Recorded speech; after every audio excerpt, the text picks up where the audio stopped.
Konnichiwa, Jana des, signing off. Charis. Konnichiwa, Jana des. Today is May 8, 2024 and last day namin sa Kaisha.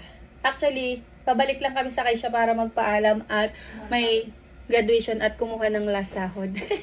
Nag-straight tayo ng buhok kasi, syempre, parang hindi naman masabihang, grabe naman si Jana last day, haggard na haggard pa. Ayan. So, yan si Mitch, diba? Nagkakagulo ngayon. Hindi ko pa na-announce pero pauwi na talaga ako ng Pinas. Kaming dalawa. Kami lahat.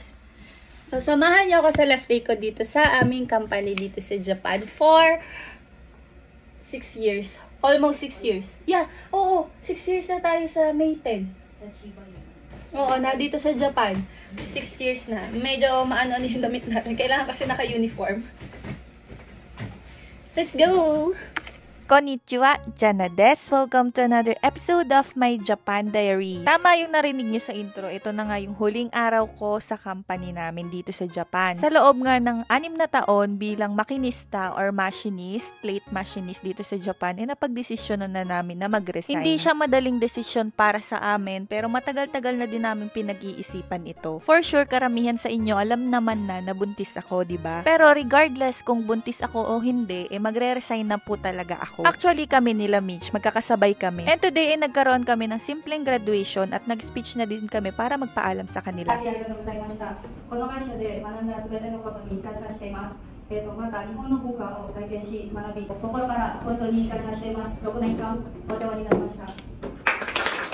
May mga vlogs din ako na nag-e-explain kung ano yung ginagawa ko dito sa Japan, kung ano yung trabaho namin. Yung mga nakapanood nun for sure na iintindihan kung bakit kasi sobrang bigat talaga ng trabaho. Hindi naman sa nagre-reklamo ako pero bilang babae at katawan ng babae, mabigat talaga yung trabaho namin bilang late machinist. Sa totoo lang, sa lahat ng mga late machinist dito sa company namin, kami lang yung mga babae. Kasi pang lalaki talaga yung trabaho. Pero alam nyo naman bilang OFW at trainee visa dito, hindi kami noon nagkaroon ng chance na makapamili. Basta tinanggap namin kung ano yung ino-offer sa amin. Hindi din naman basta-basta pwedeng lumipat kasi ang hawak naming skill ay machining at ang offer ng mga machining sa mga babae ay kakaunti lang. Madami din naman kaming mga kinonsider na factors kaya nagtagal kami ng almost 6 years. Madami din kaming natutunan hindi lang sa trabaho pati sa kultura dito sa Japan. Ito nga rin yung naging daan para makaahon-ahon kami sa kahirapan ng buhay sa totoo lang. Pero hindi rin biro yung mga pinagdaanan namin bago kami makapunta dito. Sa mga nagtatanong kung anong agency yung pinasukan ko or paano, paki-check po ng TikTok account ko kasi nasa pin post ko doon, in-explain ko kung ano yung mga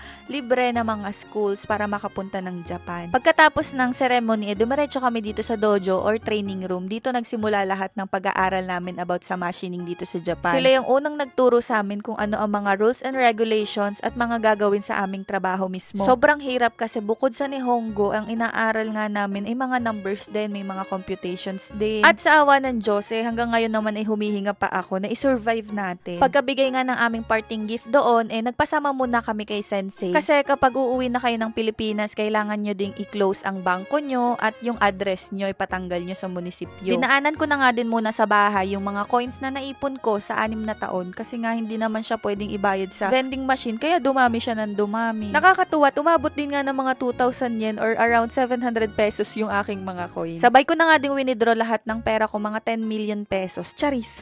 Ang baba nga ng yan, lugi ako eh. Anyway, sunod naman namin pinuntahan ng itong munisipyo. Medyo natagalan nga kami ng pag-aantay dito, pero buti na lang kasama din naman namin si Sensei. Mami-miss ko nga din naman talaga ang mga lugar dito, kaya todo video din talaga ako. Nung nasettle na namin lahat ng mga documents, nagpababa na lang kami dito kay Sensei sa Family Mart kasi katabi nga nito yung company namin kasi babalik pa kami maya-maya. Dito na din kami muna kumain kasi aabutin kami ng alas 7 sa company, magpapaalam kami dun sa mga kaibigan namin. Isa nga din tong Family Mart sa nami-miss ko ngayon kasi nga madalas dito na din kami kumakain. Nagantay lang kami ng ilang oras at dumiretso na ulit kami sa company kasi kanina nagpaalam pa lang kami sa mga boss at dun sa training room at ngayon naman sa mga mismong katrabaho namin sa workplace. Itago na lang natin sila sa mga codename. Ito nga pala si Garfield. Sakto labas na siya nun kasi maaga siya nag-out. Ito naman si Uga kasi Ugamura ang pangalan niya. Sinabi ko na din na buntis ako. Siya yung unang leader na nagturo sa amin. Kaya una din namin siyang naka-close. Bata-bata pa yung mga 34 pa lang. Ito pala si MJ. Tingnan nyo naman naman kung gaano kadungis, ganyan kami sa trabaho kasi siya ay June pa uuwi. Ito pala yung mga swerves o pinagkata ng mga bakal na ginagawa namin. Nakasalubong naman namin to, talagang hindi ko alam ang pangalan hanggang 6 na taon na.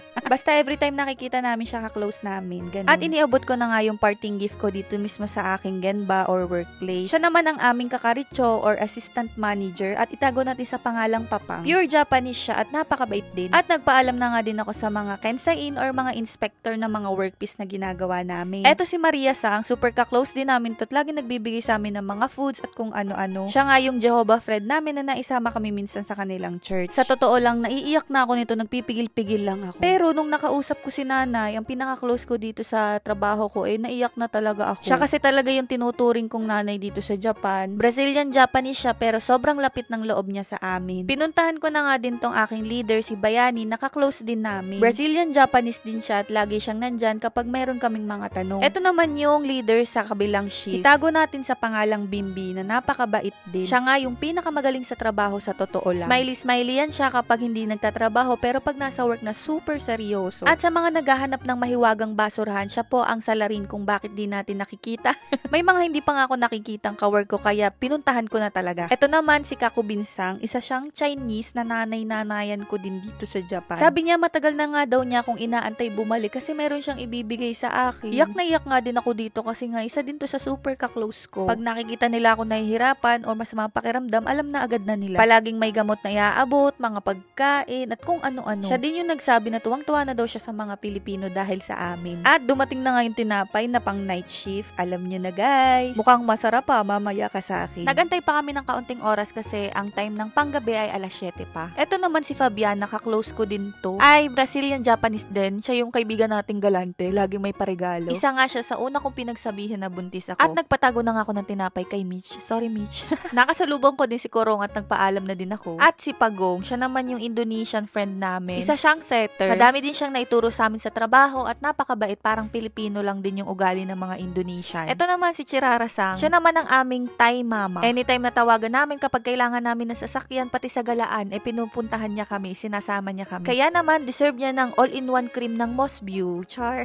Karamihan nga sa mga ka-close ko dito mga half or ibang lahi. At nagpaalam na nga din ako sa aking bike kasi ito ay galing sa company. Sinurrender na namin siya kasi pwede pa yung gamitin yata ng iba or itatapon na nila, bahala na sila. Ito naman yung regalong natanggap namin sa Kaisha or company. Parang may hint na nga kami kung ano to kasi last time thermos din yung binigay sa amin na tumbler. Pero this time color peach na tapos name na namin yung nakalagay at alam nyo ba, made in the Philippines ito. Lately ko lang din nalaman na ang thermos pala ay merong pabrika dito sa Pilipinas. At nakatanggap na naman nga ako ng gift sa ating galanting friend na si Fabiana Sang. Binigyan niya ako ng mga damit ng baby at alam niya kasi na babaeng gusto ko kaya pang babae yung binili niya. Nakakalungkot man pero meron talaga tayo mga chapter ng buhay na kailangan nating tapusin at magsimula ulit ng panibago, although hindi ako sigurado kung ano pang mga gagawin ko. Pero sa ngayon, ang 6 na taon sa Japan bilang isang makinista ay tinatapos ko na. Sana soon makabalik ako sa Japan bilang turista. Char! Kasama na natin si baby sana. At ma-meet ko ulit itong mga kaibigan na nabuo ko dito sa Japan. At syempre para makasama or mabisita ang aking king ko. And this is me, Jana Japan Diaries, Jana in Japan, signing off as a machinist in Japan. Jane, mite korete arigato. Bye bye. See you on my next vlog sa Pinas.